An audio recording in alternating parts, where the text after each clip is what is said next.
starting right now.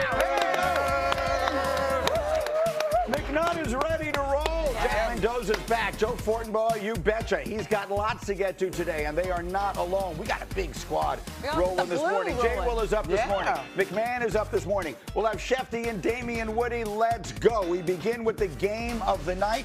Call it a preview of the NBA Finals. Jaylen Brown and the Celtics hosting Shai Gilgeous-Alexander and the Thunder, and this was a night in which SGA would be doing what he could for his team. Thunder had a 7-point lead, but now we're midway through the third, and it's Jason Tatum. Monica didn't shoot the ball well in this game. 19 points, 5 of 12 from the floor. Yeah, but overall, I thought he was present and effective. He's still not a guy that defense is slouch off of, and he made that pass. Oh, my goodness. For the cutting Keita, who throws one down with power with the right hand, and now we're tied at 75, and here comes Jaylen to do it again. Greeny, to me, this was a turning point in this ball game. It was tied, I believe, at this point. They put the Celtics up, too, and they never looked back. They got an 8-point lead here, and it's Brown sizing up SGA, and he's using his move against him. The trademark foul merchant. Celtics up 11 after the free throw. SGA did what he could. He would score 33, not backing down in this last game of a long road trip. He was also dishing them out. This is Isaiah Joe. The Thunder get as close as 6, but they would get no closer. A minute left in the game. Celtics up by 6. Brown downhill. 31 points, 8 boards, 8 assists, an MVP-esque kind of night for Jaylen Brown and the Celtics with a statement 10-point win against the defending champs. For Jaylen Brown, it's his 33rd 30-point game this year.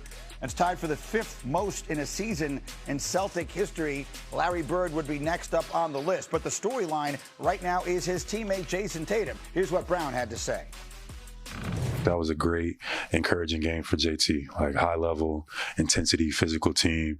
And it felt like, that was a step in the right direction. We still encouraging him to get back to that level of aggression that we know and are used to. But I think today was a great game of him making the right plays, making the right reads, being physical, and being Jason Tatum. All right, and so we got the squad together this morning again. McNutt is here, Tim McMahon is here, but JWill, I was reading your notes this morning over breakfast. You were fired up about what we're seeing from these Boston Celtics right now. Well, Green, it's crazy to say last night watching them play, especially with the way they ended that game, it felt like you were watching the best team in basketball, which is absolutely insane to say, considering Jason Tatum is only several weeks into, how he's recovered from an Achilles tear. But it's the system ultimately designed by, I think, probably the best coach in the NBA in Joe Mazzulla that has allowed them to have, 28 assists on 25 assists on 38 made shots. It's the way they play and the continuity. And with Jason Tatum back in the lineup, they're just a matchup nightmare. Jaylen Brown playing at an MVP-like style, I know we're getting towards closing time, but it felt like you were watching the best team in the NBA last night. Tim McMahon, you agree? I'm not quite ready to say the best team in the NBA, but I think they just beat the best team in the NBA. The Celtics are no question a serious championship contender.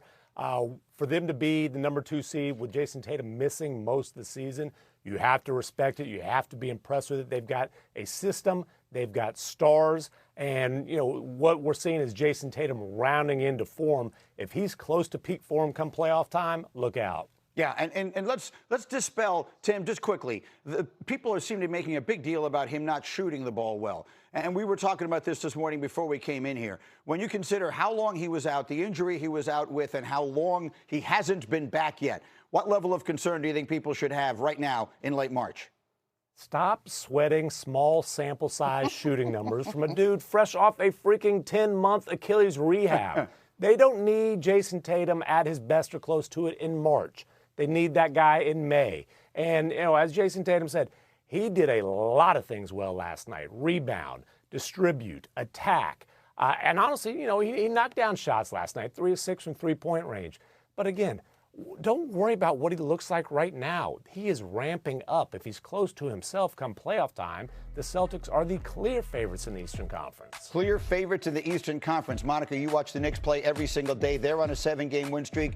albeit against, for the most part, lesser competition. Here's Boston beating the defending champs in statement fashion last night. How about the Celtics right now? It does feel that the path to the finals in the Eastern Conference is probably going to go through Boston at this point. And I think what we did see last night, unequivocally, is the two most experienced units in terms of going and getting to that Larry O'Brien trophy. Jay, are you okay? Like, you're in a room that we can't identify. Like, blink if you're all right. Because I lost sound and I just heard you come back on the screen. I don't know what's going on, but I'm ready, Monica. My hands are ready. Today's date, right. We know it's actually you. Right, because you came in real hot, my guy. Don't get me wrong. I'm watching last night and I'm like, wow, this could be the finals for sure. But I'm not ready. This is the end of a 5-game road trip for the Thunder. And that's what they look like in the fourth quarter. Now, when it came down to it, in terms of your MVP candidates, if you will, I thought Jaylen Brown outplayed Shea in the fourth quarter. Shea shot, I believe, 6 free throws, but he had 1 field goal attempt. And I get it. He did take shots because he went to the free throw line.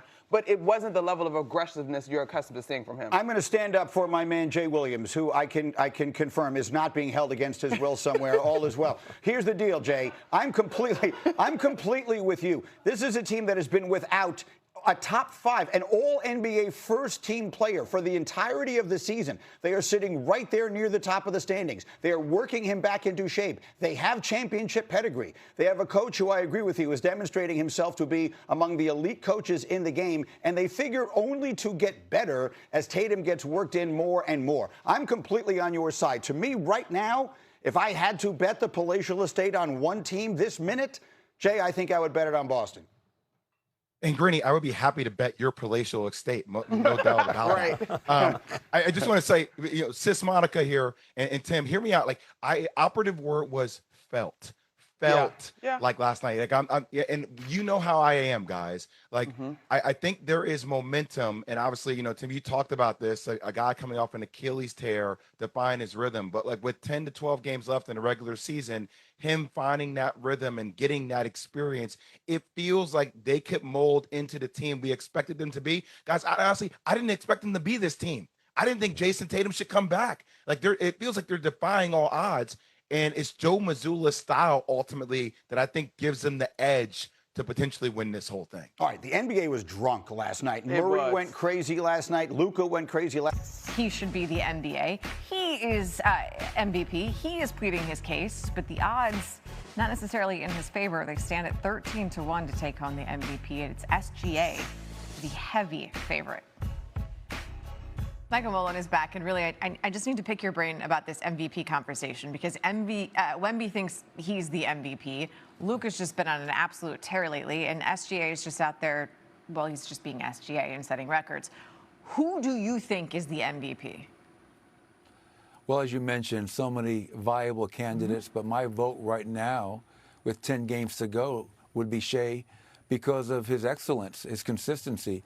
He has yet to score under 20 points the entire season, and he has a chance to average 30 points per game on 55% shooting, which no guard in NBA history has ever accomplished. And let's not forget, they are still the #1 seed in the West. They have the best record in the NBA. But there are some guys right behind him who are poised to potentially move up, depending on how these last 10 games go. Okay, because you did say if I were to place the vote right now. So for you to change your mind, what would have to happen? Oh, I'll tell you what. If the Spurs catch the Thunder, which is realistic, they're 2 games behind, but really, Nicole, it's only a game and a half because we know that the Spurs have the head-to-head tiebreaker, having beaten the defending champions 4 times this year.